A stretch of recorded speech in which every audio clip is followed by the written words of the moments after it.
এটা দেখে নিশ্চয়ই তোমাদের মনে হচ্ছে ছানার রসগোল্লা বা রসমালাই, কিন্তু এটা ছানার রসগোল্লাও না, রসমালাইও না, এটা সাবুর রসমালাই। বাড়িতে থাকা সাবু দিয়ে বানিয়ে ফেলো নরম তুলতুলে রসমালাই। একটা রসমালাইও ফেটে যাবে না, একদম পারফেক্ট হবে। আর বাচ্চা থেকে বড় সবার খেতেও ভীষণ ভালো লাগবে। নরম তুলতুলে রসমালাই বানানোর জন্য প্রথমেই আমি এখানে নিয়েছি ভেজানো সাবু। আমি আগের দিন রাত্রেবেলা সাবুটা ভিজিয়ে রেখেছিলাম, তবে সাবুটা ভেজানোর সময় অতিরিক্ত জল দিয়ে ভেজাবে না, সাবু সমান সমান জল দেবে। খুব বেশি জল দিলে কিন্তু হবে না, এটা মাথায় রাখবে। সাবু ভেজানোর সময় কিন্তু সাবুর সমান যে পাত্রে রাখবে সেই পাত্রে সমান সমান জল নেবে, তাহলেই হবে।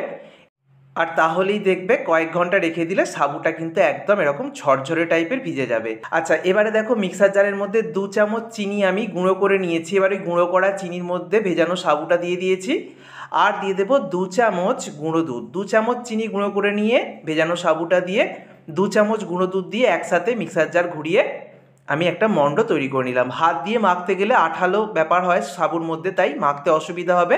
তার জন্য মিক্সার জারের মধ্যে খুব সহজেই হয়ে যাবে।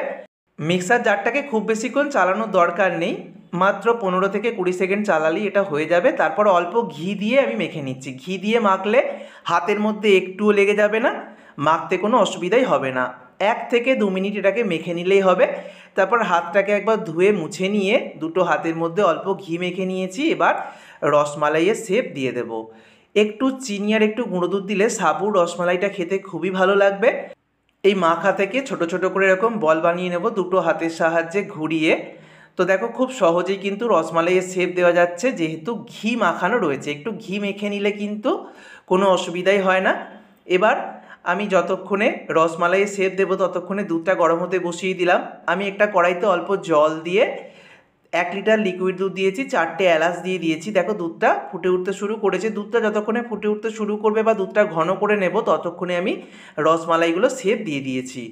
দেখিয়ে দিচ্ছি তোমাদেরকে। দেখো সাবুর রসমালাইয়ের শেপ কিন্তু দেয়া কমপ্লিট। দেখে মনে হচ্ছে ছানার রসমালাই তৈরি করার সময় যেরকম শেপ দেওয়া হয় বা রসগোল্লা বানানোর সময় ঠিক সেরকমটাই দেখতে হয়েছে। এবার এই দুধটাকে ঘন করে নেওয়ার পর ফুটন্ত দুধের মধ্যে আমি রসমালাই দিয়ে দিয়েছি। গ্যাসের ফ্লেমটাকে মিডিয়ামে রেখে এবার মিনিট 15 জাল দিতে হবে। রসমালাইগুলো যখন দুধে প্রথমে দেয়া হয়েছিল খেয়াল করেছো যে এগুলো দুধের মধ্যে নিচে ডুবেছিল, কিন্তু মিনিট 5 পর দেখবে এগুলো কিন্তু ভেসে উঠবে। তো মাঝে মাঝে একটু খুন্তি দিয়ে বা স্প্যাচুলা দিয়ে নেড়ে ছেড়ে দিচ্ছি হালকা হাতে। আর এগুলো দেখো আকারেও কিন্তু বেশ বড় হয়ে গেছে।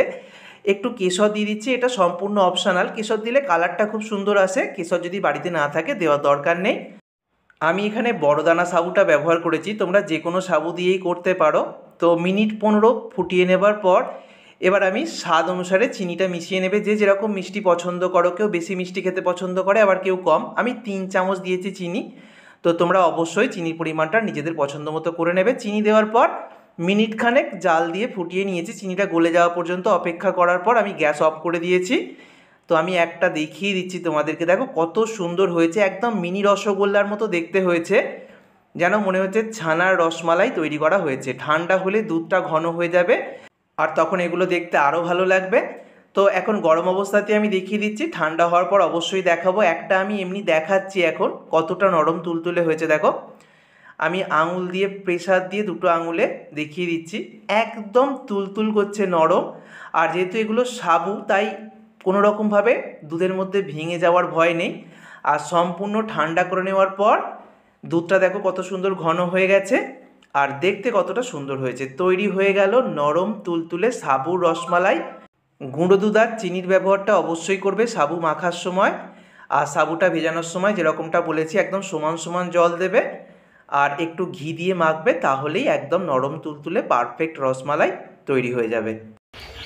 যে যে টিপসগুলো আমি শেয়ার করলাম প্রত্যেকটা টিপস মাথায় রেখে বানালে সাবুর রসমালাই তৈরি করতে আর কারোর কোনো অসুবিধা থাকবে না। একদম প্রথমবারই তৈরি হবে পারফেক্ট নরম তুলতুলে সাবুর রসমালাই। ভিডিওটা ভালো লাগলে বন্ধুদের মধ্যে প্রচুর শেয়ার করো। সকলে সুস্থ থেকো, সাবধানে থেকো। ধন্যবাদ।